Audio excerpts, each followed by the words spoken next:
எந்த மாவட்ட செயலாளர்கள் பரிந்துரை பண்ணார்களோ அவங்க தான் அதுக்கு ரிஸ்க் எடுக்கணும். அவங்க மட்டும் தான் பொறுப்பேத்துக்கணுமா அப்படின்ற மாதிரி சிவி சண்முகம் கேள்வி எழுப்புறாரு. அவங்க தான் ஏத்துக்கணும்.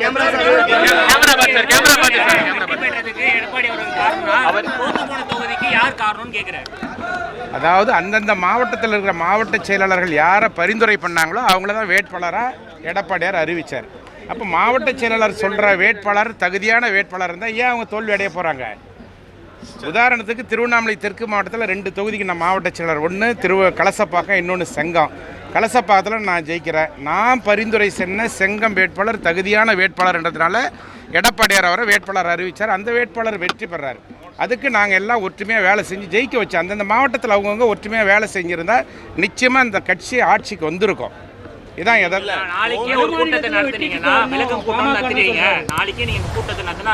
சரி. ஒவ்வொரு மாவட்டத்திலையும் நல்லா புரிஞ்சுங்க, தலைமை கழகத்தில் அந்தந்த மாவட்டத்தில் இருக்கிற எல்லாரையும் கூப்பிட்றாங்க, எல்லாருக்கும் பொறுப்பு போட்டுக்கிறாங்க, எல்லா எம்எல்ஏயும் கூப்பிட்டாங்க, எல்லா எம்பியும் கூப்பிட்டாங்க, மாவட்ட செயலாளர்கள், ஒன்றிய செயலாளர்கள், நகர செயலாளர்கள், செயற்குழு பொதுக்குழு உறுப்பினர்கள் உட்பட கழகத்தினுடைய சார்பணி நிர்வாகிகள் உட்பட அனைவரையும் கூப்பிட்றாங்க.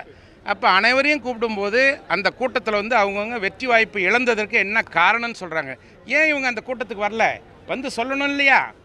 பொதுச் செயலாளர்கிட்ட தானே தங்களுடைய வெற்றி வாய்ப்பு ஏன் இழந்துன்னு இந்த கட்சியில் இருக்கிறவங்க, உறுப்பினராக இருக்கிறவங்க, நிர்வாகிகளாக இருக்கிறவங்க பதில் சொல்ல முடியும். ஏன் அந்த கூட்டத்துக்கு இவங்கெல்லாம் வரல? என்ன பயம்? ஏன் வரல? அந்தந்த மாவட்டத்தில் இருக்கிற நிர்வாகிகள், ஒன்றிய செயலாளர்கள், நகர செயலாளர்கள் இவர்கள் மீது குற்றம் சொல்வார்கள் என்று பயந்து அந்த கூட்டத்திற்கு வரவில்லை. பொதுச் செயலாளர்கள் கூட்டிய கூட்டத்திற்கு வருவதற்கு உங்களுக்கு என்ன பயம்? ஏன் வரவில்லை?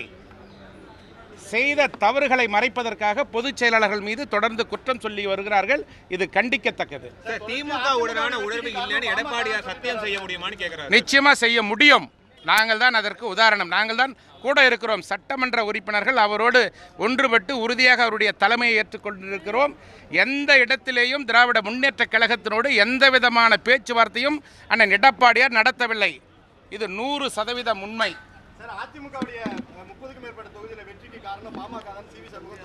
அண்ணன் எடப்பாடியாருடைய உழைப்பு, கூட்டணி கட்சியினுடைய பலம், இதுதான் வெற்றிக்கு காரணம். பாமக கட்சியால் தான் அனைத்து தொகுதிகளிலும் வெற்றி பெற்றது என்று சொன்னால், விழுப்புரத்திலே 2016 இவர் போட்டியிடுகின்ற பொழுது ஏன் இவர் வெற்றி வாய்ப்பு இழக்க வேண்டும்? எதனால் இவர் வெற்றி வாய்ப்பை இழந்தார்? அதற்கு காரணம் சொல்ல வேண்டும் இல்லையா? வருகின்ற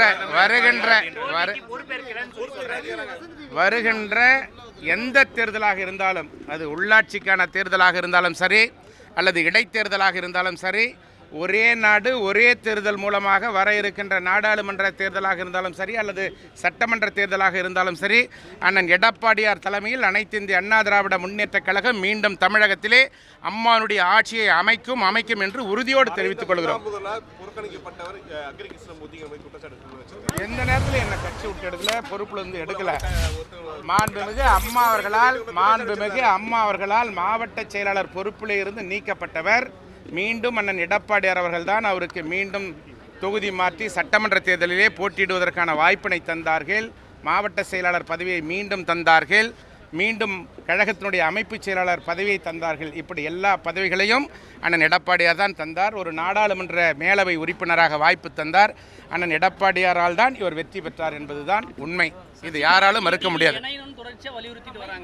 அது பொதுச் செயலாளர் முடிவெடுப்பார். இது கட்சியினுடைய தலைமையில் இருக்கின்ற அனைத்து இந்திய அண்ணா திராவிட முன்னேற்ற கழகத்துடைய பொதுச் செயலாளர் அண்ணன் எடப்பாடி அவர்கள் முடிவெடுக்கக்கூடிய ஒரு விஷயம். பொதுக்குழு கூட்டப்படுகின்ற பொழுது இதை பற்றிய முழுமையான தகவல்களை அண்ணன் எடப்பாடியார் தெரிவிப்பார். மீண்டும் இவர்களெல்லாம் ஆட்சி அமைக்கவில்லையா?